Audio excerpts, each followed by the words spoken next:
solid advice. Welcome, No, I didn't. PPD Nation, to COVID-19 and your biz.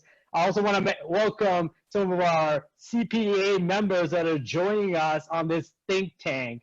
You know, I feel really great, a lot of gratitude right now because we're in the presence of some incredible individuals who have dedicated themselves and dedicated their thoughts and their time to for everyone to gain, and their vulnerability they're sharing with us and their insight. I'm so thankful to have these guys. I want to introduce them formally and let you guys know I'm, of course, Physio Kareem, the PPD chair. We're going coast to coast. So on the East Coast, we're going to start with from the self-proclaimed capital or the universe, the center of the universe. We've got Nicole from the 6 and the GTA, Men Physio. Nicole, give us a wave. Can you give us a wave? All right. And then from Ontario, representing all of Ontario, we got the infamous Mentorship Boot Camp, former PPD chair, Daryl Yardley. Give us a wave, brother. All right, Dave. Come on, bigger wave than that. There we go. Thanks, awesome. buddy. That's awesome. And we're going to the central part of Canada, the Queen Bee herself, Wendy Coombs, the Chief of Momentum Health. Wendy, give us a little wave. Okay, that was, oh, come on, a little bit bigger. All right. That's Daryl, everyone you're seeing. All right, and then we're going to go to the West Coast, Vinny Rehab, the most styling physiotherapist in all of Canada, from Sun City Physio. Give us a wave, brother. Hello, everybody. Fantastic, guys. I want everyone in the chat, that everyone that's attending, 191, almost short of 200 people. I want you guys to put in the chat, are you guys ready for COVID-19 in your biz? Type in yes right in the chat. It's right on this corner there. Type in yes. A hell yes if you want to. Yes. We got a lot of yes. Fantastic. All right, guys, that's phenomenal. And in the chat, guys, tell us where you guys are from. Where's everyone from on this chat here? Where are you from? Bam. Yes, Alberta. You got it. Vancouver, Toronto, Winnipeg. Woo. All over. This is cities that I don't even recognize. St. Thomas, India. Holy. We're going coast to coast. And Surrey, BC. That's fantastic, guys. All right, guys. It's been a huge couple weeks. I want you guys to write in the chat, what's the one word that describes your feelings during this crisis? The one word. Put that in the chat, guys. Heavy, crazy, restless, fear, optimism. Fantastic. A whole bunch of different feelings here. Crazy, unsettled, frustrated. Aaron's frustrated, overwhelmed, new opportunities. It's all over the board here, guys. And then, guys, in the chat right now, I want you to put, if there was one topic you guys want to learn from our panelists, what would it be? Right in the chat. Tell us one topic that you want to come away. Staffing. That's it. One topic, guys. Liability. Telerehab. We got more telerehab, converting, telerehab. All right. So it seems like it's telerehab seems to be the main topic over here. So what we're going to do, guys, I'm going to give you guys a little rundown. We're going to go coast to coast. We're going to find out first what's happening so you guys can get a national picture.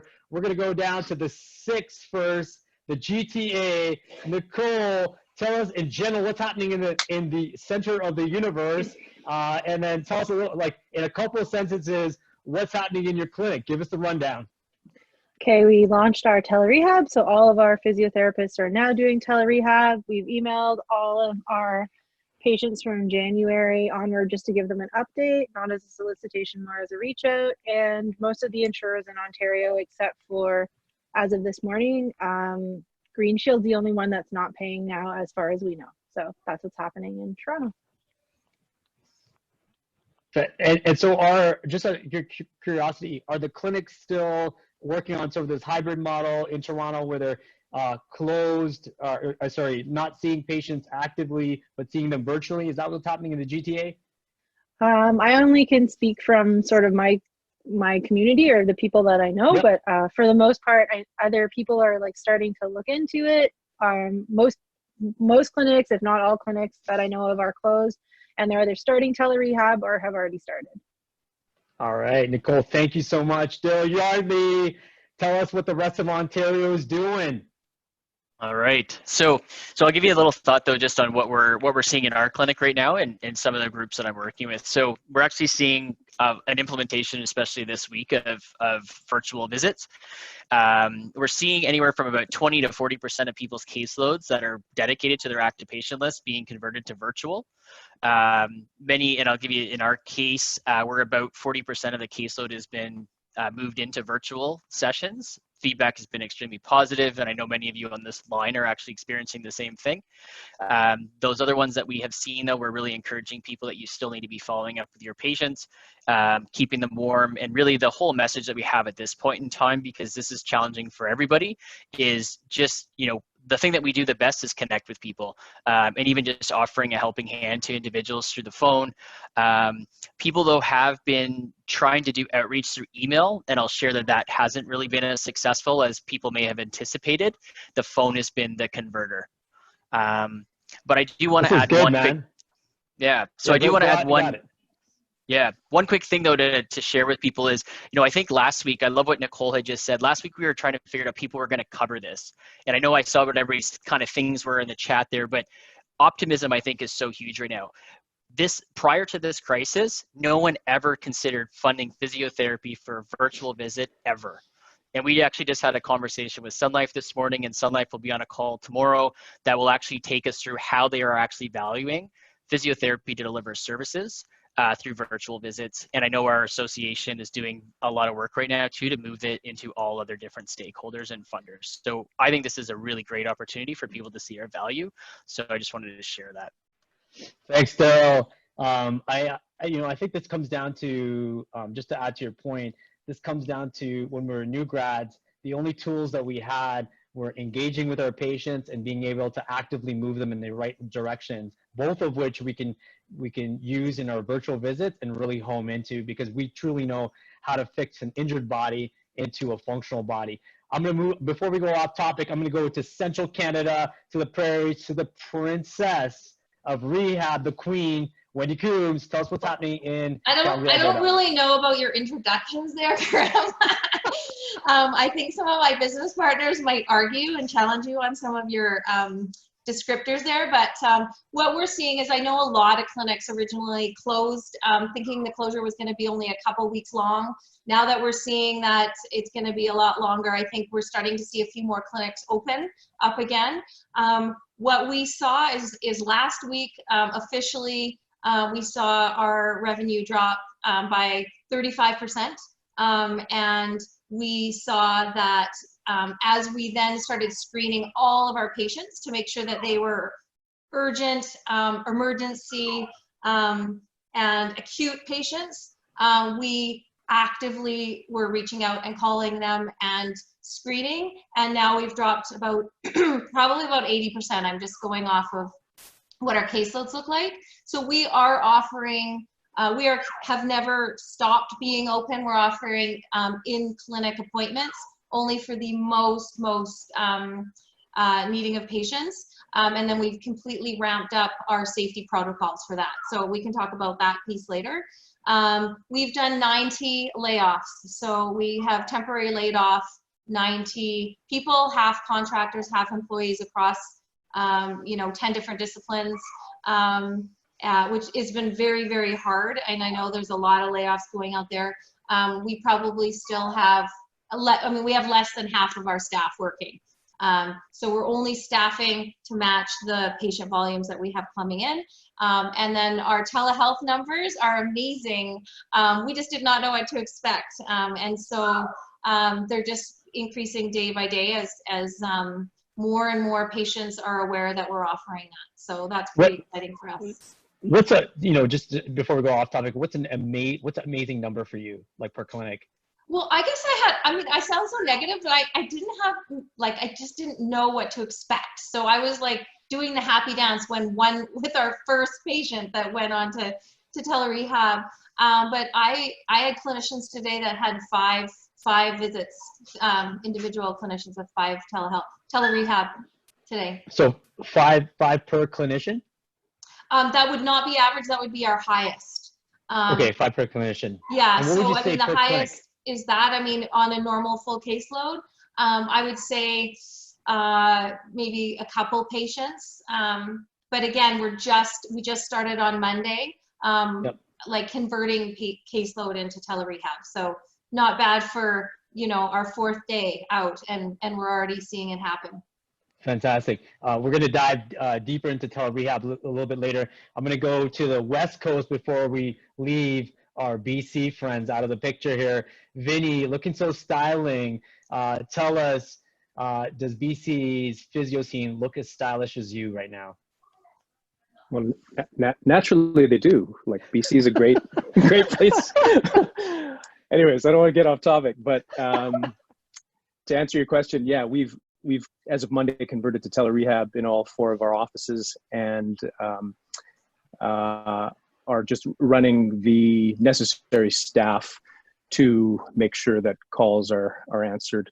There was a directive from our public health officer as well earlier this week, and then the college had followed suit, as well as the provincial association, in terms of defining what essential care would mean for registered medical health professionals. So I think in terms of our profession, it's sort of been left to us to define what that means. And so, although we are open for telehealth, telerehab, we are too offering urgent, emergent care as necessary. And since Monday, we've had a couple in the office, very successful ones to have managed. Okay, so Vinny, I'm going to continue with you. I'm going to kind of change up what I was going to ask you guys, since we're just talking about telerehab right now. What platform are you using right now to actually engage your clients with right now? The platform we're using is Jane. Yeah.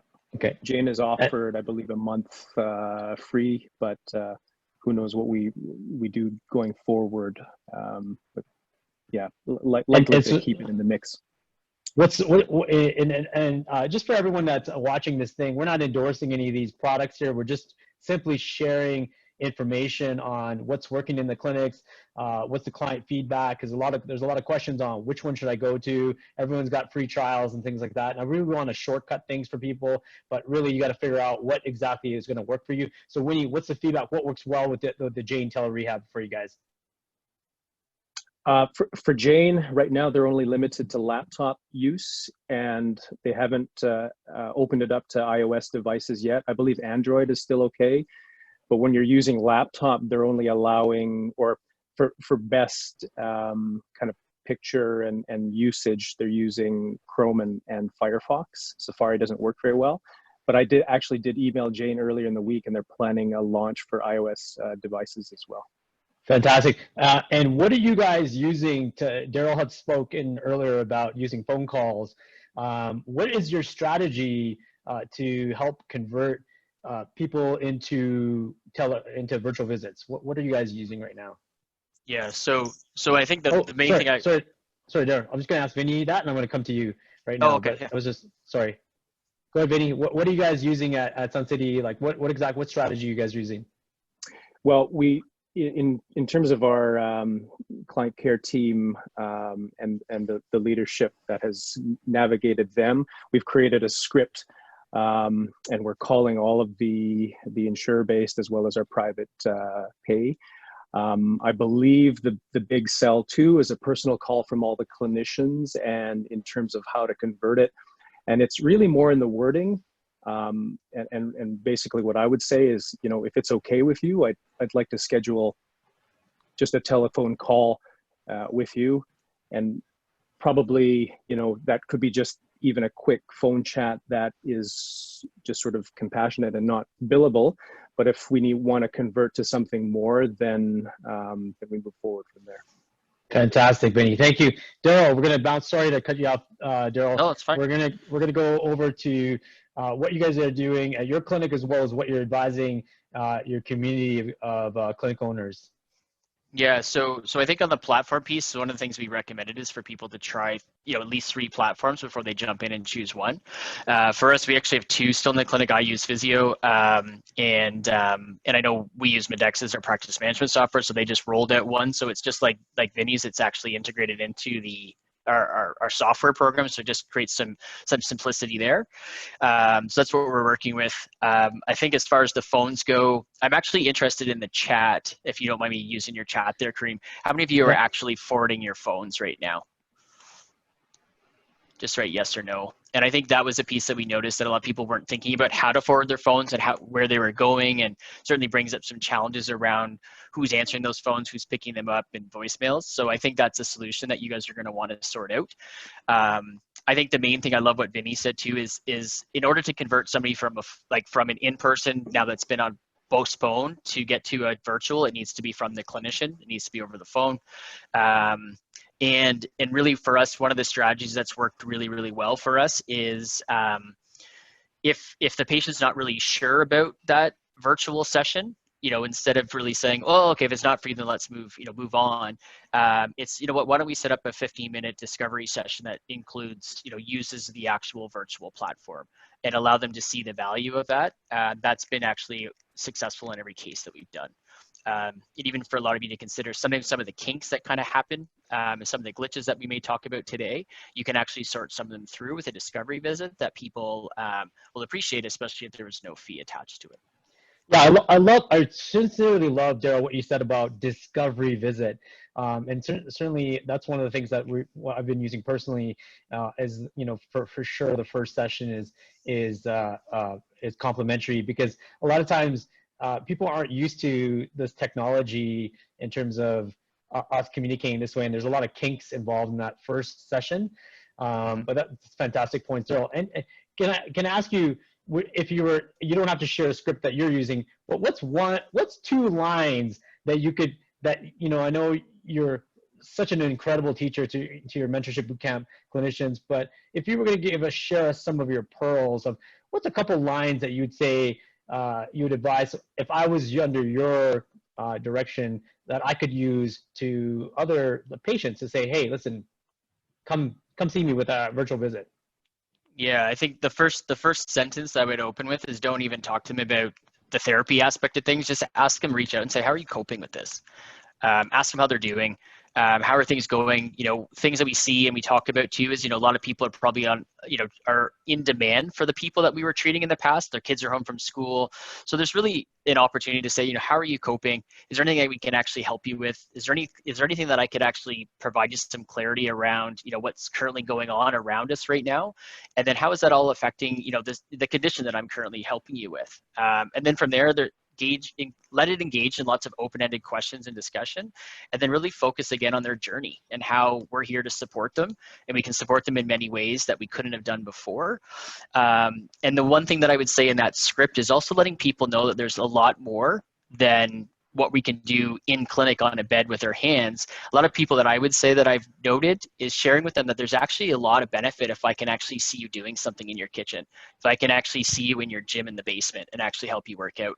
So it's trying to let them see that there's a lot more that we can do, but it's about engaging in the conversation and pulling some of their biggest challenges away from them. So that script needs to be, written out, but please don't use it as a robot, because people will see through that.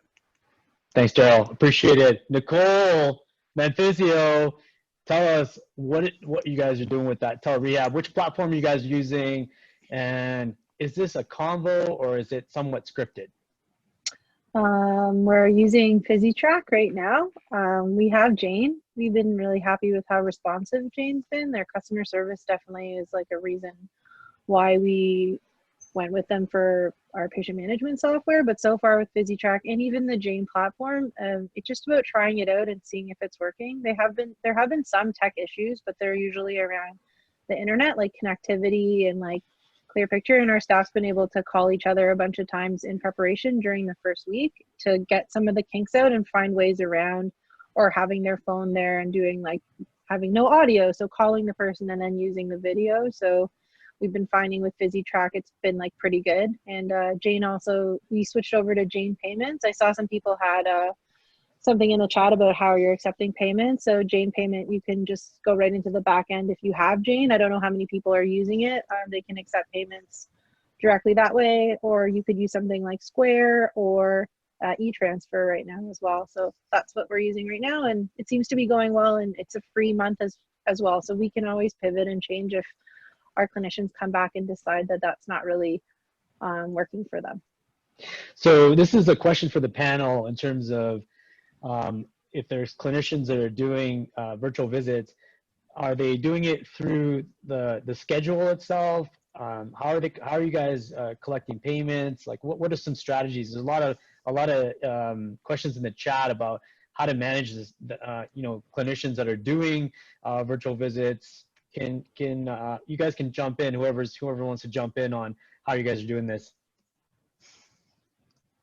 Maybe I'll start in through our schedule. So if I can just answer it for us, ours is our normal physio schedule, and they're either booking through our admin, who's still staffed and is there, or they can book through the clinician, and we just have some reduced hours until it fills, and then we'll expand the schedule. That's how we're doing. So the people are calling into Med Physio, and then you're booking it that, or the clinician is booking them into the schedule. Is that what's happening? Yeah, or they can book online. We have like all of our things that we had before. We still have the same way to book for our patients. And then collecting payment is how's that done, Nicole, in your clinic? We switched over to Jane Payments, so it's because we use Jane. You send them an invoice and they can pay with credit card, and it goes directly in. It's a direct deposit. If people aren't comfortable leaving their credit cards, they can do e-transfer as well. Fantastic. Wendy? We're using Zoom Health. So for those that aren't on Jane, Zoom Health, we needed a lot of different rooms. And so our cost was $200 for 10 rooms. And now I think we're on our second, I think we're going to 20 rooms. So we started having so many appointments. One room, you know, we were booking them back to back, and then people were needing the same time, but we just use a normal schedule. And so people are just booking in the normal schedule. And the nice thing about Zoom is that, you know, wherever the clinician's working from, I mean, they're using tablets, phones, laptops, you know, whatever is working for them. So it's pretty versatile. I mean, I think we're all on Zoom now, so you kind of get the sense. And so we're just sending out, and it has that level of security. So I know Sun Life is trying to say that, was trying to decline payment for an appointment, or not give approval for an appointment. And basically, so we went back and got the, you know, the HIPAA certificate and sent it to them. So Sun Life is now approving Zoom as well. So it has all the security you need. So we're really liking that. And then payments, we haven't done it yet. We can take e-transfer, so that's kind of the next thing. Otherwise, people are just paying, you know, credit card. So you're billing these as virtual visit physiotherapy sessions? Yep.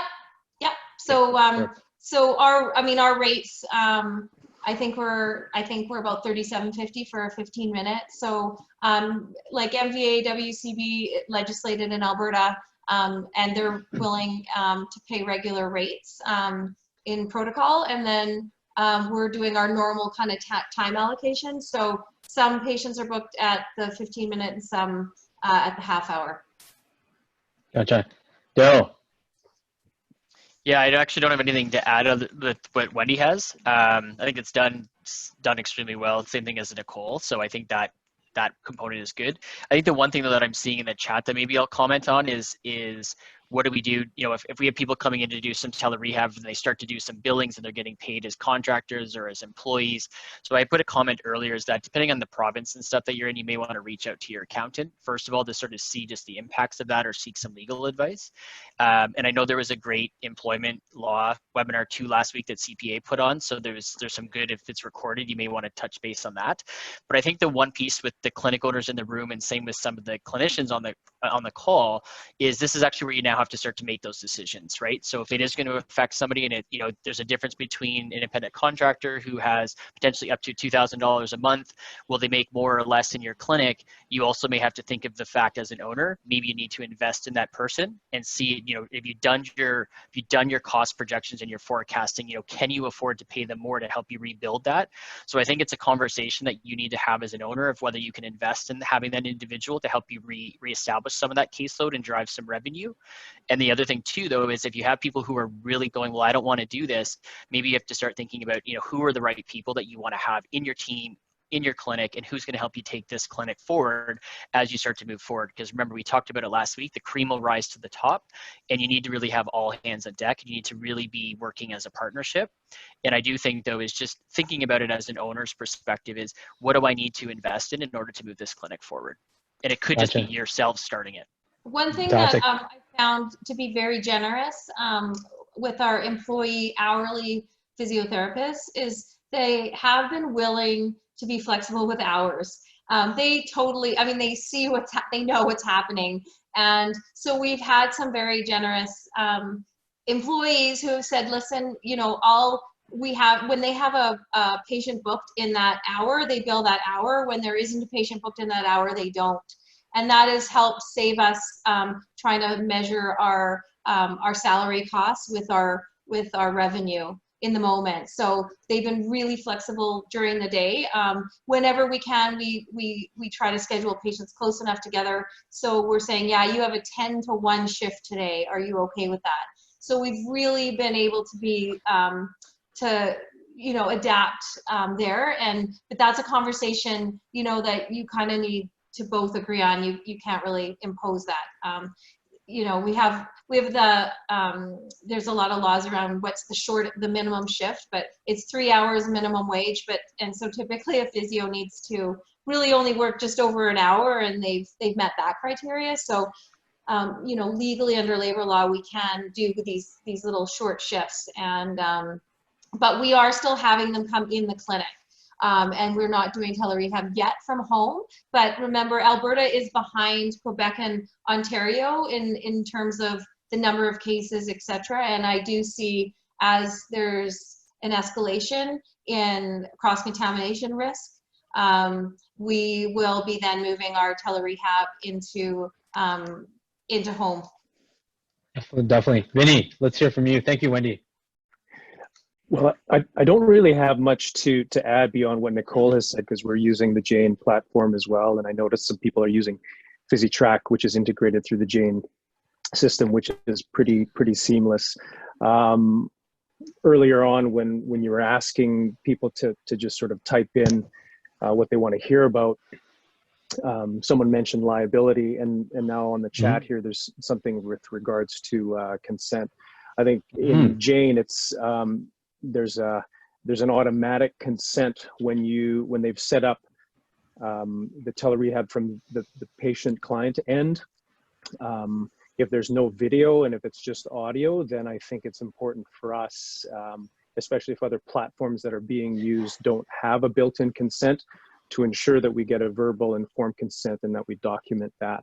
And I know that Embody as well has jumped on that consent platform as well. So I have a question for you guys, and it doesn't have to necessarily be specific to your clinic, but it's something in the chat, and something that people have approached me on is, how do you deal with clinicians that are looking for a higher fee split for virtual sessions because there's no other, they're doing it from home or doing it from wherever they might be doing it from? What's your strategy on that, or have you guys had to deal with that? How about Daryl? Well, you're coming to me first, eh? You're looking eager, brother. No, I was hoping to go last on this one, but I'll go. Yeah. So I'll tell you what I think. And this is what this is what we know. We have evidence of this right now. So we know that especially out west, there's been some owners who have actually been approached for 80% fee splits. And from an ownership perspective, it's absolutely insane. You cannot survive off of that. So if there's any independent contractors on the phone, including yourself, Kareem, sorry about that, but that's just reality. And I think at this point in time as well, you know, I've coached many of my teams to approach their owners respectfully at this point in time. I think what a lot of people don't appreciate, which all of you owners on the phone do, is how difficult this actually has been. Not that it hasn't been difficult for other people too, but, you know, making decisions on laying off 10 people, 40 people, you know, 80 people. I've seen people lay off 200 staff recently, right? It's like, these are big, big decisions. And to go in and start to nickel and dime on a 5% fee split, or I think I have to do a bit of administrative work, I challenge people to think, okay, then why did you become a physiotherapist in the first place? We all say that we came in to help people. I think this is the time that we need to help each other. And you know what, in 3 months from now, when we have a better ability to actually evaluate what was the cost of doing telerehab, you know, does it actually save me any money in the clinic? Does it reduce my expenses? I actually think it may actually increase some of our expenses inside clinic. And in that regard, I think it's a great opportunity for us to sit down, and maybe there is an opportunity to consider different fee splits if you champion it or you do something different. And I do think, so Sean Campbell just made a comment there, the expenses did go up, and I think it's way too early for us to be giving up fee splits until we truly, truly know what's going to happen. And remember, if you give up a higher fee split in your practice, it's going to lower your revenue. It's going to make it that much harder to bring your staff back when you're ready to build your business back together. Awesome. Thank you. No. One of the things we've been saying is, you know, we're still paying rent. So what's happening in Calgary, and I'm sure across Canada, is the landlords are coming back and they're saying, yes, we will defer your rent. Most cases it's pay your operating costs, but we'll defer base rent. In some cases they're deferring all of it, but we still have to pay it in the end. It's just like we're borrowing from our landlords. There is no landlord saying, oh, you know, we'll just waive the rest. You never have to. So ultimately, you know, our outgoing expenses to maintain this company is the same as it always is, regardless of where people fit. Maybe we're using a little bit of less gel, but we're certainly compensating by extremely overpriced hand sanitizer and masks and all the things we're doing. So our costs right now are higher in a lot of areas. So there's a ton of expenses that are fixed expenses that we are paying full on, regardless of what's happening out there. Fantastic, Wendy. So I just want to touch base with Nicole and Vinny, because we're going to switch over on our next question about negotiating with your landlord. So Nicole, tell me any tips for the peeps in the six center universe in your realm about contractors, employees asking for more fee splits. We're very direct about our fee split is based on our bottom line, and so our bottom line is still the same. So the fee split is still the same. Fantastic. Well said. Vinny. Yeah, same. You know, I know that not everywhere is like gumdrops and rainbows, but I was saddened to hear that exists. I think thankfully for us, we haven't had any even request to do that in our team. Okay, that's awesome. Okay, I'm going to bounce back to Wendy, because Wendy's super passionate about this. Wendy's got a multitude number of clinics out there. Wendy, a really hot topic right now is in lowering your operational costs. What kind of tips and what kind of strategies could you offer in terms of wording, in terms of calling, in terms of emailing? What can you offer us to help better negotiate with the landlords for all the clinic owners that are on here? What kind of tips can you give us? What I did is I looked at as a negotiation. So I had 9 landlords to talk to, and we basically put an offer on the table, but it wasn't set in stone. So my email said, you know, we've done this many layoffs, this much drop in revenue. This is where we see things going. We will have no funds to pay our full rent, like full stop. Our goal for April 1 is to pay your operating costs, because we know you have bills to pay, and we know those are the ones that you're going to have to pay right away. So that is our goal. I will give you an update, you know, right before April 1st to let you know if we have enough, but I have to be honest, we are going to pay our staff first and we'll pay our rent second. Let's keep communicating. And so some of them came back and said, yep, just let me know, we want to work with you. Because we didn't go in saying our goal is to pay nothing, I think the landlords that own their building and they're just like an individual small commercial real estate owner, it was a lot easier.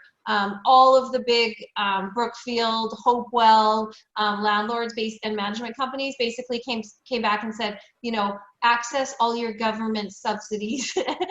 Really? And that was it. We're not doing anything. And I think the government came in and talked to them. And so they came back and said, we're working on it. We'll get back to you. And then today I started getting all the letters in, and they are offering to defer the rent. And a lot of times it's putting the 3 months rent deferral on the latter part of the lease, or giving you a payout over extended time. But it's the max we've got is 3 months, because I think that's how long we're going to be in the state. Some of them are, well, we'll just see what next month looks like, but you got to go in with what you can do, but say, you know, it depends really on how much money we have in the bank.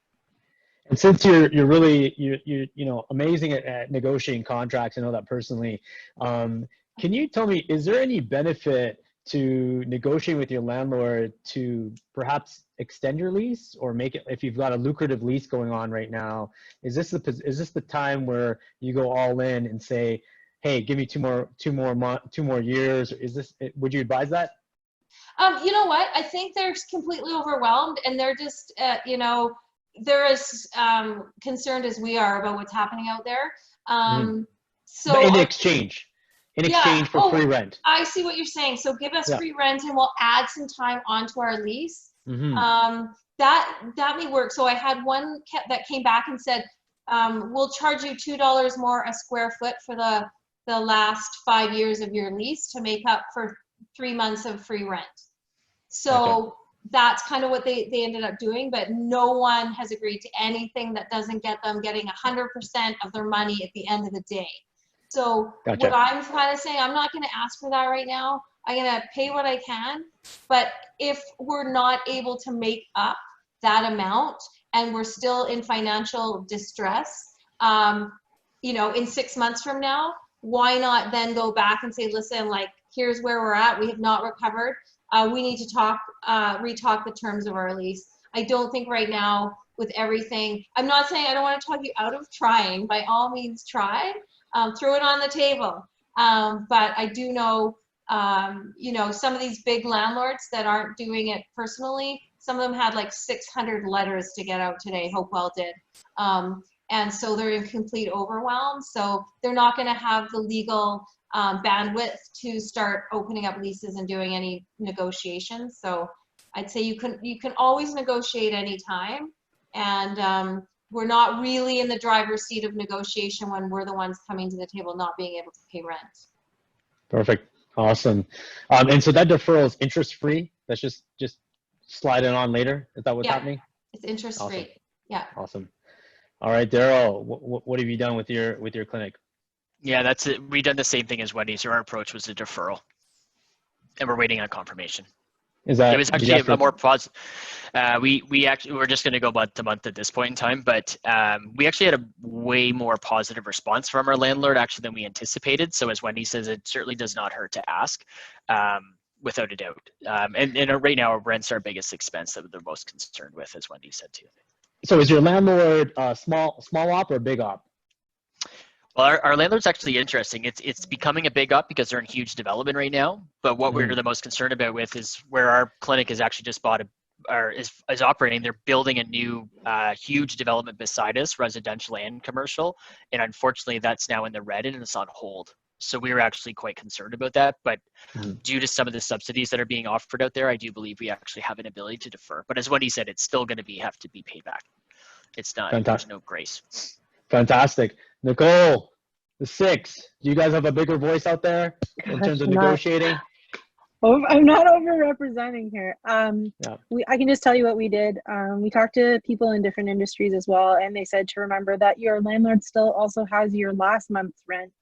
So if they say that there's just no money, like, you do have that to talk to them about. So when we did email our landlord, we just said, listen, we know that we're not the only person sending you a message right now. Can we work on something together and just keep it open? And I think our plan is we're if it's going to be deferred, we're going to have to pay it anyway. So if we can make it up, and we're really like working hard with our staff to see if we can just keep on the way that we are. But we're a small clinic, and I totally understand that it's a very different situation with multi-clinic, but we're trying, we're doing as best we can. And we just talked to our landlord and not going in super on the offense, and we're not being defensive either. We're like, this is the situation.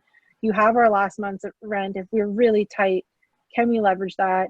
And then can we give it back to you when we recover?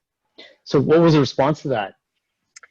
He said, you know, he has to think about it, and there's so many people that he's serving right now, and like he's just trying his hardest to get. We have a lot of tenants in our building. We have a really, really big loft, a factory, so there's a lot of different independent businesses, but luckily we all are kind of in the same boat, a lot of like just similar type businesses. So I think they're just trying to do their best. We have a pretty decent relationship with our landlord, but it is business, and we want to make sure that they're securing the building as well. So we've just tried to keep a conversation, and we're just going to try to come up with something that's fair.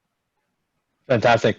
And then is that a big landlord, small landlord, Nicole? In Toronto, if you own like a whole block, you kind of got it. But You're big time. they own like the whole side of the whole street that we're on. So yeah. Ooh, sounds big. Thank you, Nicole. Vinny Rehab, with your slick style, were you able to add a little sizzle to your lease? We're only deferred till April right now in all 4 of our offices. And two are large op, 2 small op, and just responsible for common area costs right now. I'm not sure what has been released across Canada, but the provincial government in BC has stated some relief for, I believe they had mentioned something for landlords. I have to look into it a bit further. They just announced it earlier this week. But Fantastic. for now, till April, yeah. All right, guys. I know we're almost winding down with the last 15 minutes. I know there's a lot of talk about what's your 3-week plan, you know, in terms of like how to get out of this mess. I want to know which health strategy is going to be 3 weeks here. I haven't heard from anyone that this is lasting any less than months. So tell us, last time when you were on the channel, you were intimately connected with Alberta Health Services. You had the inside, and you actually did everything you said on our webinar. The Premier of Alberta and the Chief Medical Officer said the exact same thing the next day. So I know you got some inside information. Tell us, what should we expect? Obviously, you know, April 1st is not the day that COVID-19 is going away and this crisis is going away, like contrary to Lululemon, which is opening up at that point. But tell me, what do you know on the inside that you can inspire us to plan better?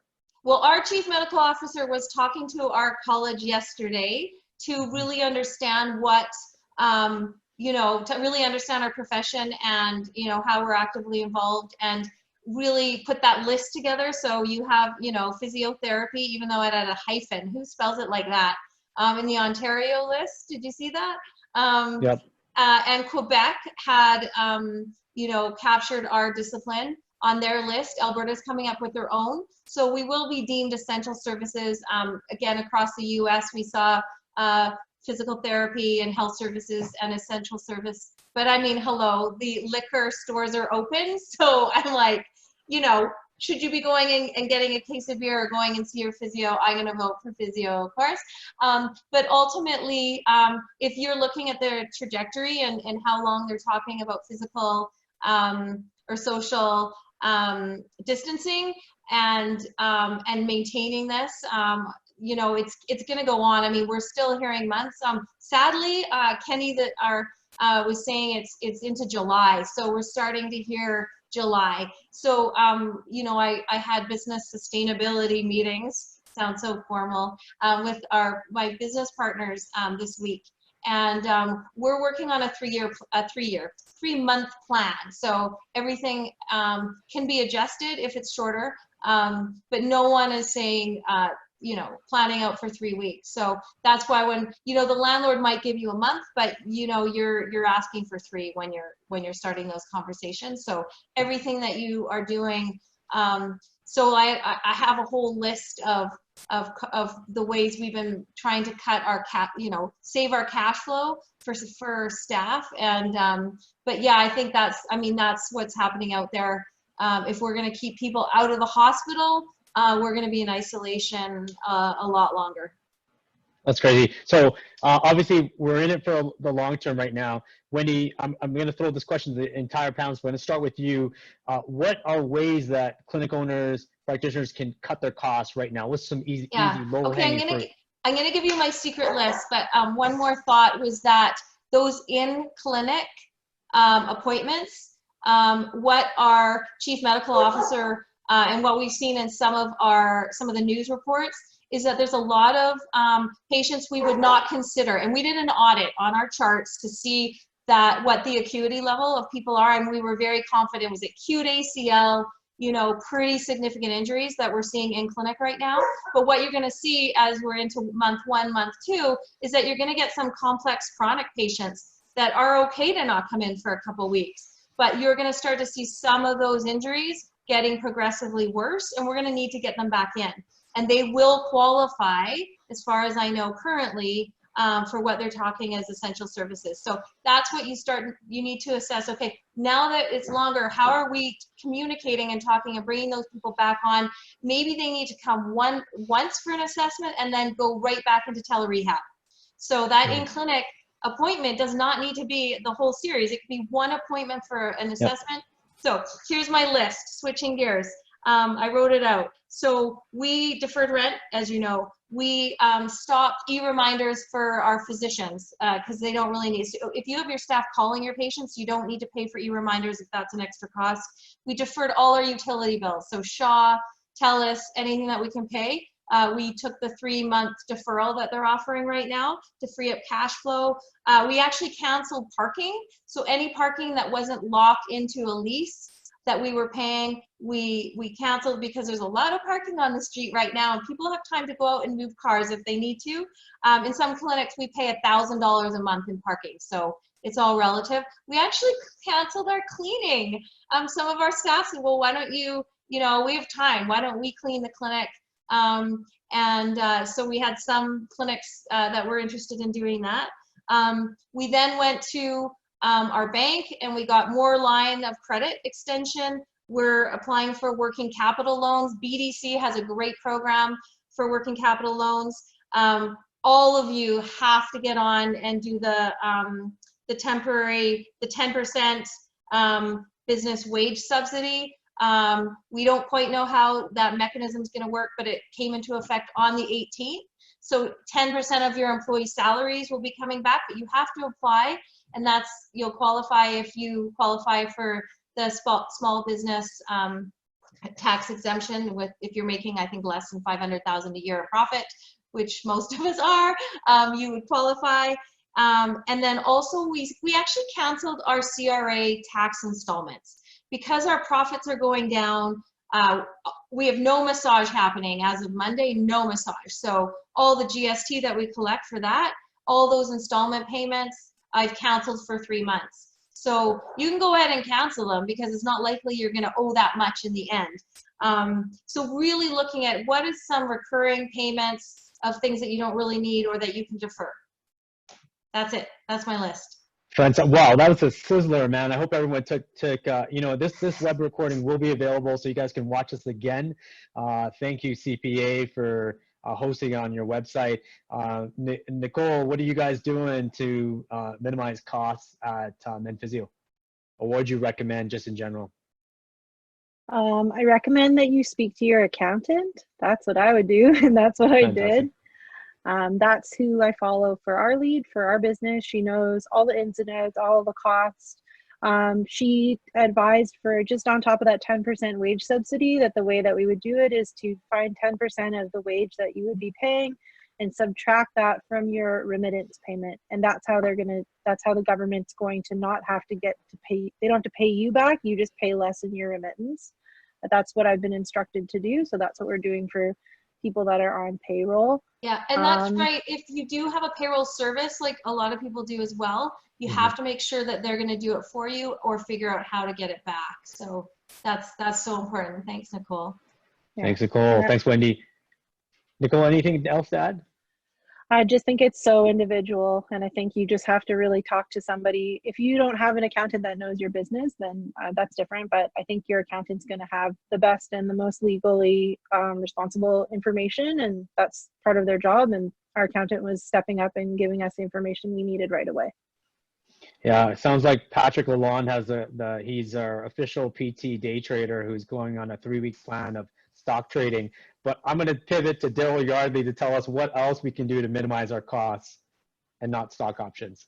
Go on, my man. Yeah. No. I don't have anything to add other than Wendy and Nicole said it all. We've done all those things. I think the one thing though that I would say just to kind of add to that piece is I think what Wendy said, looking at a 3-month forecast, what is your minimal break even point that you need to look at?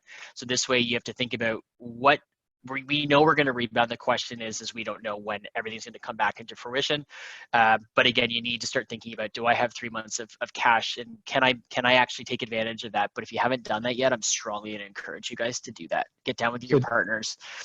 So Daryl, is that amongst a lot of entrepreneurs, is that what we call the burn rate? Like what are you burning on a monthly basis, basically? Yeah, and really, as Wendy said too, getting down to your only real fixed expenses, right, which is your rent and stuff like that. Like many of us have already dealt with the HR side of things, which has been tough to do.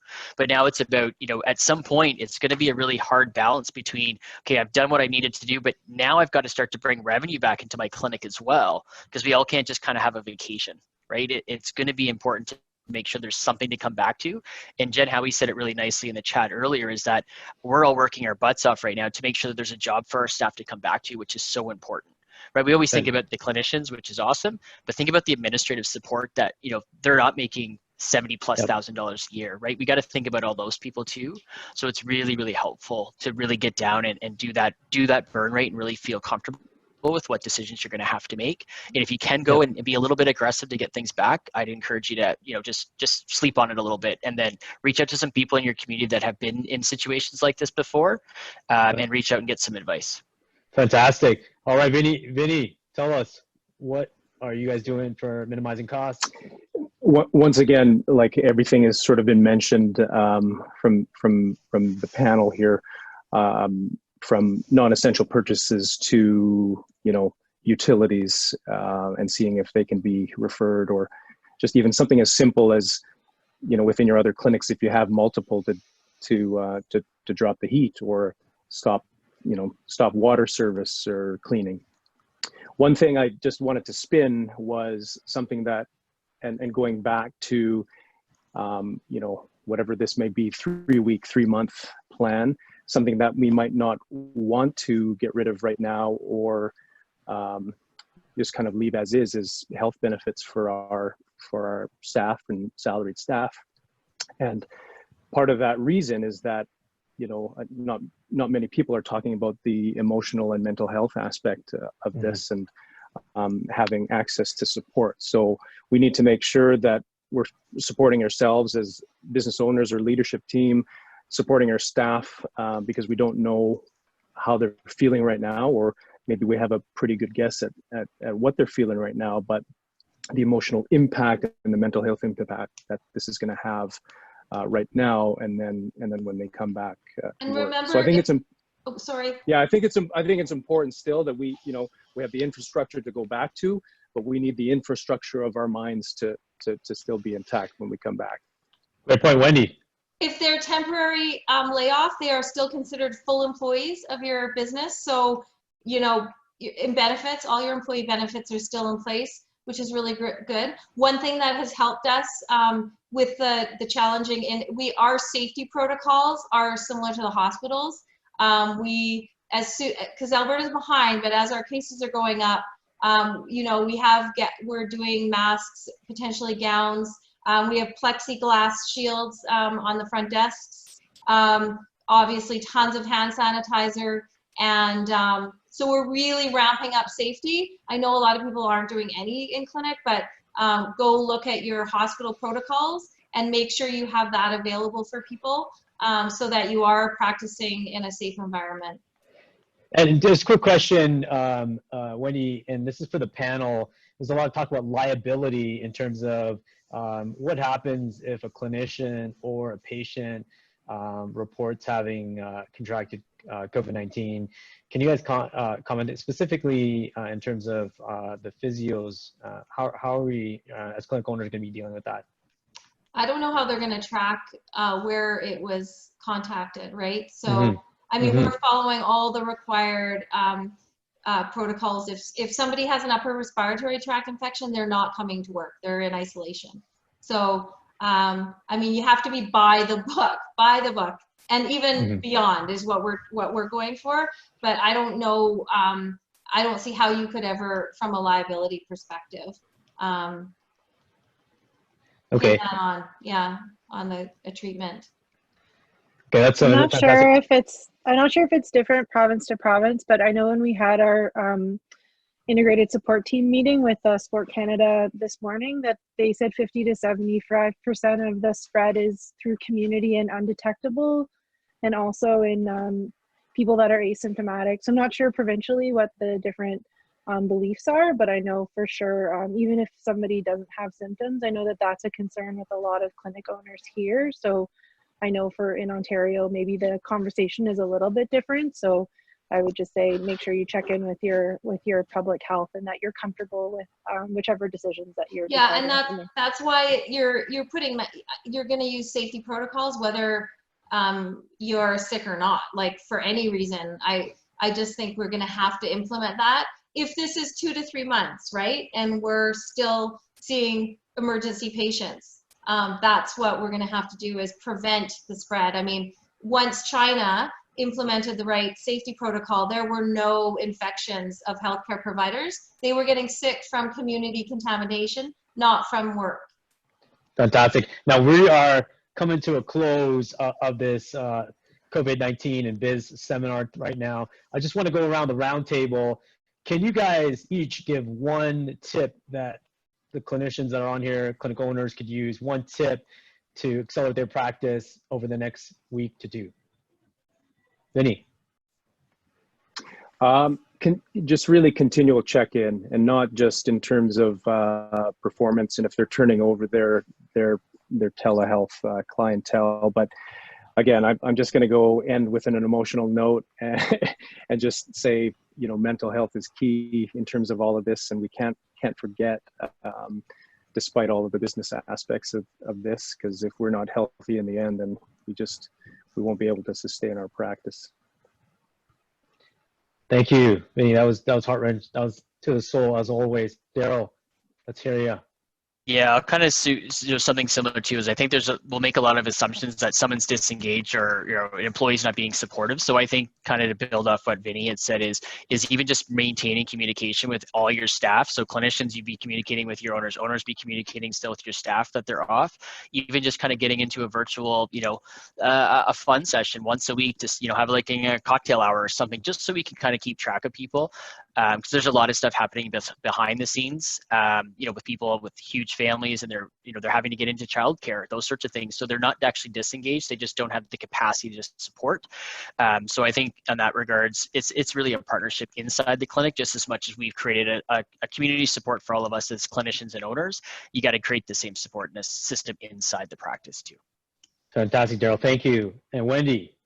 We had a first team meeting with our people that are at home and that are in isolation and not able to come in and not actively engaged in and I think that's a key is to and I was trying to get them. I think they planned on having a house party, which is kind of like a Zoom meeting, but it's house party, and they were going to start just communicating with each other, which maybe doesn't happen as much, right? Just to be part of something while they're waiting. So I love that. And I'm stealing Daryl's 15-minute discovery session. That is my golden nugget from this hour. There's many, but that's a great one. Thank you. Totally. I love that discovery. And Nicole, let's discover what your last tip of the session is going to be.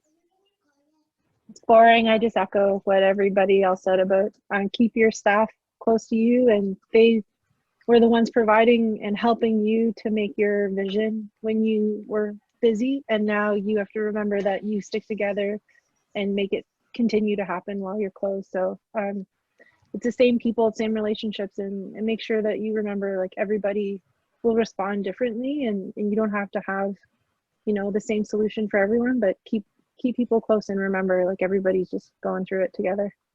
Fantastic. You know, I think, thank you, Nicole. I think, sorry, Daryl, you wanted to say something? Yeah, one last thing, and I just want to kind of maybe end to in another positive note. So despite how difficult this time is, we're actually changing the industry right now as well. So for us in 100%. Ontario, Nicole and I would have just seen, and those of you in Ontario, like when they laid out the essential services list, physiotherapy was actually on the list, named out. You can see it there, number 58. 100%. You should go check it out. And on the flip side of that too, we're actually changing the insurance industry right now. Fantastic. And we're dictating that. So just, again, there's always a positive that comes out of this. And I think when we're as strong as we are together, guys, we're all doing this, and you guys are doing great work. So keep plugging away. Totally. And I just wanted to tell, for the PPD Nation that's on here, I'm thanking everyone for participating on our Instagram channel and adding in insurers that are currently covering virtual sessions. So I think Daryl had mentioned earlier is focus on the patients, and then rather than calling insurance companies, and that's really, really important. And I wanted to thank everyone for participating in the community, everyone that's been on WhatsApp group, Instagram, wherever you've been, everyone's been participating. This is the inflection point for the profession itself, that we're truly shaping what the next 100 years. This was supposed to be the CPA 100, and Congress got canceled, but you know what? This is bigger and better, because we were truly changing the profession. We're truly elevating the game and elevating what physiotherapy is as essential care. So I really want to thank all of our panelists for coming out. I know we were a couple minutes behind. In terms of, for Vinny's point, we're introducing with the private practice division Freedom Fridays, which are all dedicated to mental health. So please tune in to your e-blast for Freedom Fridays. There's 4 tactics on maintaining your mental health. And then also we're partnered up with some titans for our clinic crisis webinars, where we're going to take on a clinic owner's perspective of how to rebuild and get onto that rebound for the next several months. And we're gonna kick that off every 9 a.m. Pacific Standard Time. So Vinny, where can we talk to you more, and how can we reach out to you? At Vinny Rehab, VINNY, not IE. On Instagram. On Instagram. The OG. All right. I don't know when I'm going to stop qualifying that. I just, Vinny Rehab. Yeah, it's a soft spot, eh? It's a soft spot. For me, which one came first? Vinny Rehab. Sorry? Come first, or the other? Which Vinny Rehab came first? Well, I believe I came first, and I've been practicing a little bit longer, so I'm just going to assume that I came first. Doesn't matter who. Super humble. All right, how do we find out more about you? Yeah, so I think the easiest thing, just use Instagram like Vinny. So it's at Daryl Yardley. That's the best way to find me. Fantastic. Wendy Coombs. I'm old school. Email wcoombs@momentumhealth.ca. Fantastic. Nicole Sullivan, where do we find out more about you? Instagram, either at Mend Physio or Mend Physio Nicole. Fantastic. And I'm just signing off. You can reach me at CPA Private Practice or at Physio Cream. Thank you so much for attending, guys. And we're looking forward to accelerating your practice. Thank you, panelists, for sharing your vulnerability and helping us champion through crisis. Peace out from my house to your house. PPD out. See you guys. Thanks, Cream. Thanks, Good job, Cream. Thanks, everybody. Thank you. Good luck, everyone. Thank you. You too. Good luck, everyone. Take